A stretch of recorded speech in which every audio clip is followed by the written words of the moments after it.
Do you think advertisements, period, in the United States for pharmaceutical drugs should be banned?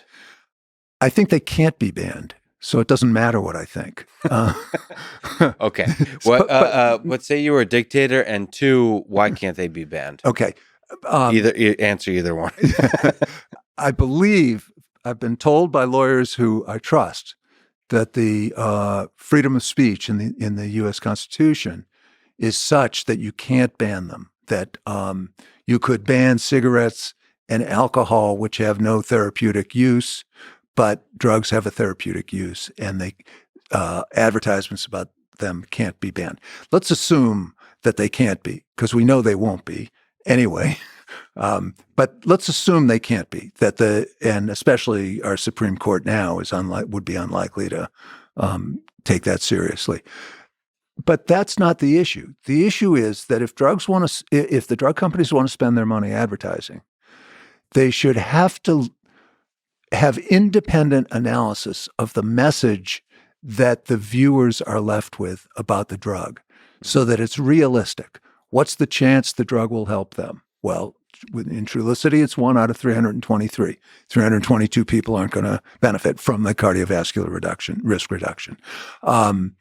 What's the true cost? When drugs advertise that you may be able to get this for a $25 copay or something, tens of thousands of dollars a year drug for a $25 copay, what an enormous disservice that is to misrepresent the cost to society. That should not be allowed. So you should have to make it clear to the viewers how many people are going to benefit, what's your chance of benefiting, how does it compare to lifestyle changes or less expensive therapies?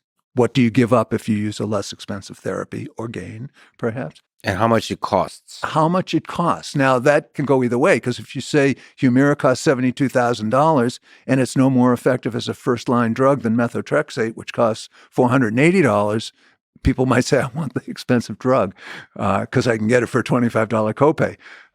So you'd have to temper that a little bit. Oh, you mean people are they don't care. They don't care. Their insurance is going to cover it, and it's a $25 copay. But we could figure out how to deal with that. The main point is that if we assume that advertisements are going to keep going, and they are, we could require that there be outside evaluation of the message that reasonable, unbiased viewers take away from the ads, and the ads would have to tell the truth about the drug.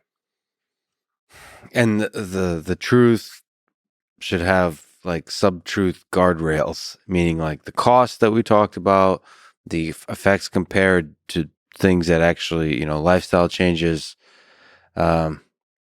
just these details, very strict guardrails of what actually has to be specified. And I would make it against the law to have family picnics or dogs catching Frisbees in the ads. So you mean 95% of the ads? Yes.